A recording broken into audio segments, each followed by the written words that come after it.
Yeah, I would remember these are like the wealthiest people in America, and they're not going to spend their way to poverty. They're not really going to misinvest their way to poverty. The only real existential risk they have is sort of a collapse of the US dollar. And so I think a lot of them are just taking out insurance policies, the same way people used to open Swiss bank accounts and hold gold. I think these people are opening Bitcoin accounts and holding some Bitcoin just so that they have a hedge against whatever risk may ensue in the traditional system. And I'm surprised that that narrative exists with this cohort of people, but it really has started to gain prevalence there. We're getting there. There's definitely interest, at least from this group, in Ethereum for sure, in stable coins, and a little bit in the broader ecosystem. The real change in the conversation has been around like how custody works and how mining works and all these sort of technical questions to how do I actually put it in a portfolio? Is it 1, 2, 5%? Do I rebalance quarterly or annually? Right? They become very practical implementation questions. People are starting to look down chain. I think there'll be an alt season. I think we are going to get there. It's maybe delayed in people's minds, but I see no reason to assume that it won't happen.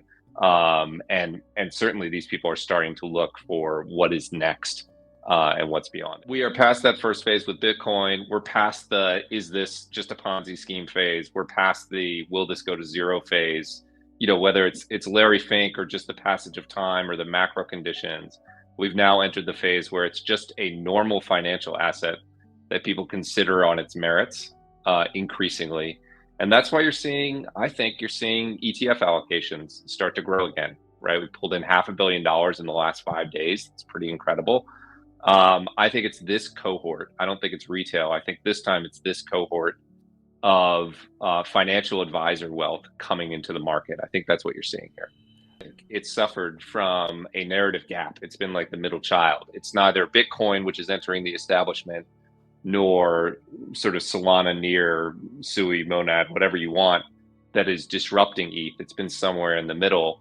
The point of this piece, which I wrote, is that that's all fine and good. But if you look at sort of the applications that are actually scaling and going global right now, still they're majority dominated by ETH. Stablecoins, majority issued on ETH. DeFi, still majority existing on ETH. I'm excited about what's going on in Solana, what's going on further down the chain. But I think people are looking past sort of the importance of Ethereum, particularly as institutions come into the crypto market. They're going to come in primarily through ETH. And since I wrote this, it's looked pretty good. If you're BlackRock and you're going to tokenize something, are you going to do it on Solana, whose software is .beta?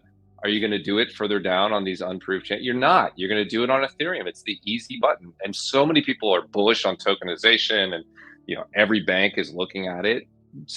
ETH's going to win 70% of those mandates.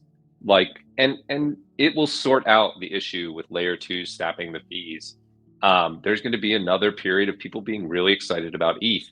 I do think people try to be too smart about this. As you said, it's right on time. It's right on the cycle. And I think it looks pretty good in ETH land right now. Well, yeah, first of all, we need CFTC approval as well. It's another one of these nuclear key settings where they don't launch until everyone agrees, but we will get that. I think it'll expand past BlackRock to others, and hopefully including Bitwise soon. And I think this is another place where people try to get a little bit too smart in imagining what ETH options or what ETF options will mean for Bitcoin. The best way is to step back and think about this as further normalizing Bitcoin as a financial instrument in the world. Options exist on ETFs in every other asset class. They're very popular. They make it easier for more people to use those asset classes when building portfolios. The same thing is true here. It's going to bring more people, bring more volume. Could it exacerbate volatility at the tails? Maybe. But mostly it just further entrenches Bitcoin as an important financial instrument that people turn to at various points of the cycle. And that's just net good. So this is another net good. I think the argument is strongly there. I'm glad you said Bitcoin and not crypto, because I do think there's a difference there in the two administrations. But under Bitcoin, you're exactly right. Look, globally, we've made recessions illegal. And the way we've done that is by reacting with stimulus anytime there's any sort of waffling in the economy. And that just plays directly into Bitcoin's hands, regardless of what happens in November. What is the bearish case here? What could sort of derail the train at this point? Like, would a 30% stock correction in November be wildly problematic for crypto? I don't think that's I don't think that's really allowed to happen. So I'm skeptical of that. I mean, a really aggressive, hawkish regulatory turn on crypto, which is unlikely but not impossible, I think would take some of the steam out of the entirety of the market, and Bitcoin might gain market share, but might suffer from that as well. Other than that, I see too many positive catalysts stacking. Maybe if the major wirehouses came out and said they weren't ever going to approve Bitcoin ETFs or something like that, it would have to be one of these real sideways surprises. I think if we look down chain, there's a lot more risk. I think everyone who came back from token had that feeling, right? And particularly when you look down chain, there was a lot of excitement around a lot of projects down the chain. And I think that's great. I'm over in Europe right now. Europe is maybe alone in starting to apply some sort of tough measures from a government side and sort of taking some economic, but it doesn't matter. Globally, that's not the story. Globally, what's happening is what's happening in China on stimulus side, as you mentioned, what's happening in Asia with sort of the animal spirits of crypto.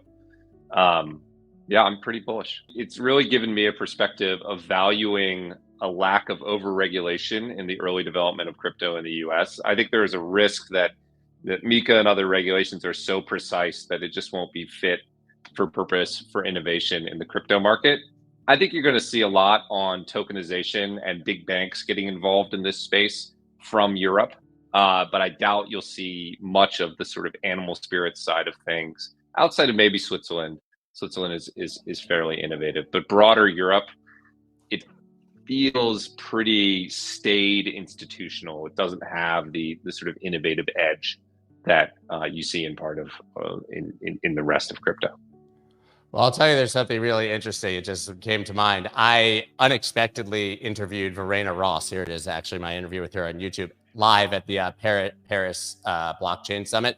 She is the Gary Gensler of Europe, effectively. Although that's not a very fair title because she's not as, anti-necessarily crypto. But I did say to her in this conversation, there's a perception that, Europe's really gotten the rules right, that you're pro-crypto. And she was very quick to correct me and say, we are not pro-crypto at all.